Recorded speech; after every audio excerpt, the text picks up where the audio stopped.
Driving lovers, మనమైతే ఈరోజు మల్కాపూర్ కంపెనీకి అయితే వచ్చాం. ఇది మనం 2022 అయితే వచ్చిన హెల్పర్ కిడ.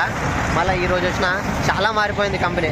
ఈరోజు బండి నడిపిన, కన్సెంట్కి లోడ్ పెట్టిన, ఒక ట్రయల్ అప్పుడు నడిపిన బండి కదా, ఎన్నాళ్ళు అయింది నడపక అని చూద్దామని కలిసి ఇప్పుడు నడిపిన. అన్న కూడా ఇడే వర్క్ చేస్తాడు. వచ్చినాం అప్పుడు ఇది కాదు 446 మనది, ఇది 4419 బండి.